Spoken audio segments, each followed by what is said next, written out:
Précédemment, nous sommes allés faire un match amical contre les U15R2 des municipaux, un club qui nous a très bien accueillis et on les remercie pour cela d'ailleurs. Le match s'est soldé par une victoire 4-0 avec des buts de Charlie, Valentin et un doublé de Matteo. Nous confirmons notre forme du moment avant un déplacement périlleux la semaine prochaine à Saint-Martin-sur-le-Pré, tout en étant privé d'une dizaine de joueurs absents.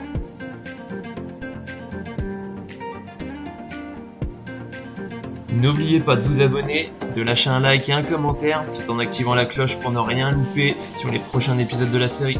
On compte sur vous et bon visionnage à tous.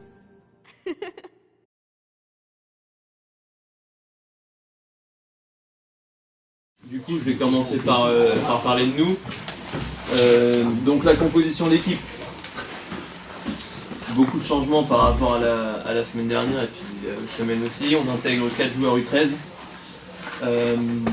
Dû aux nombreuses absences. On est, je crois, une dizaine d'absents. Ça fait beaucoup. C'est l'occasion pour d'autres de se montrer. Donc on reste dans le même système. Après, pour en revenir à l'adversaire, donc Saint-Martin-sur-le-Pré, équipe de U16 District. Ils ont fait 10 matchs sur la première phase. C'est des poules de 6 en fait. Donc en fait ils ont fait match aller-retour, 5 matchs, 5 matchs. Et donc ils ont fait 3 victoires, 7 défaites. Ils ont gagné 2 matchs contre le dernier qui n'a pas gagné un point. Et puis l'autre match ils l'ont gagné sur l'équipe qui était juste au-dessus d'eux. Donc c'est pas une équipe qui réussit face au plus gros de leur championnat. Ils rebasculent en U16 District Division 2, d'accord, dans la Marne. Et donc voilà, c'est pas une équipe non plus qui a eu des gros résultats, comme nous. Hein, faut pas... Nous non plus, on n'a pas eu des gros résultats. Lucas, pareil, t'arrêtes de me faire un contrôle, une touche, une passe. Tu peux me faire juste le contrôle, passe. Remets pas une troisième touche. Ok. Je l'imitais bien là, non? C'était pas mal, ouais. Donc il va falloir mettre de l'intensité directement, de mettre de l'impact, bien rentrer dans le match, leur rentrer dedans aussi. Ok. Toujours de la communication, de la justesse technique, de l'efficacité comme on a vu contre les municipaux. Si vous mettez ces 3 ingrédients là, ça va marcher hein, les gars. Ça va marcher. Ok. Allez, vous allez vous échauffer. Allez.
une chose qui me dérange, c'est que du coup, en fait, on respecte pas le foot là. Vous respectez pas parce que du coup, vous êtes tous en décalé de ce que vous faites. Dans les duels, on est en retard. Sur tous les duels, on est en retard. Toutes les passes, on est en retard. Sur tous nos déplacements, on est en retard. Vous êtes en retard sur tout. Vous êtes partout et nulle part à la fois. C'est une des premières mi-temps, franchement, de cette saison. À part Bar-sur-Seine, je sais pas si j'ai vu pire que ça. Ensuite, au milieu de terrain, Lucas Elliott. Je sais pas... à un moment donné, c'est pas possible, les gars. Vous êtes deux au milieu de terrain. Franchement, vous avez dû perdre au minimum 90-95% de vos duels. Donc à un moment donné, le foot, quand tu perds 95% des duels, t'as beau être le Barça, t'as beau bien jouer au foot, tu peux pas gagner un match, c'est pas possible. Alors Imran, tu commences très bien le match, dès que t'as la balle, tu percutes, c'est bien. Par contre, dès qu'on arrive sur les 15 dernières minutes, il y a de la fatigue qui commence à arriver en toi et du coup t'as plus de lucidité. C'est dès que j'ai la balle, c'est la tête dans le guidon et je dribble. Mais vas-y, t'es fatigué. Si tu es fatigué, arrête de dribbler ou alors c'est un dribble et je lâche. Quand tu dribbles un joueur, d'accord, le joueur tu l'élimines. T'as tendance à revenir sur lui pour vouloir encore le rééliminer. C'est bon, tu l'as éliminé, c'est bon. Va vers le but maintenant. Tu vois ce que je veux dire? Passe à la suite de l'action. Faut vraiment avoir un meilleur bloc équipe pour ressortir la balle. Si notre bloc équipe là, il y a 20 mètres entre cette ligne là, comment voulez-vous qu'on joue au ballon là? C'est pas possible, à un moment donné je tombe sur Elliott, mais bon le pauvre, il sort tourne, il joue vers l'avant, il regarde vers l'avant, il y a Yanis qui est à 20 mètres, Gauthier à 30 mètres, et en fait t'as pas de solution. Après il y a quand même des signes positifs, on s'encourage quand même pas mal. Au final il y a que 0-0 à la mi-temps alors qu'on pourrait prendre 2-3-0, c'est pareil. Mais on est à 0-0 à la mi-temps, donc c'est positif. Ça veut dire que vous avez été quand même solidaires, ok? Allez les gars, on y va, vraiment solidaires, allez! Allez, vraiment!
Malheureusement, nous repartons avec pas mal de regrets de ce match. On aurait pris bien volontiers un match nul au minimum.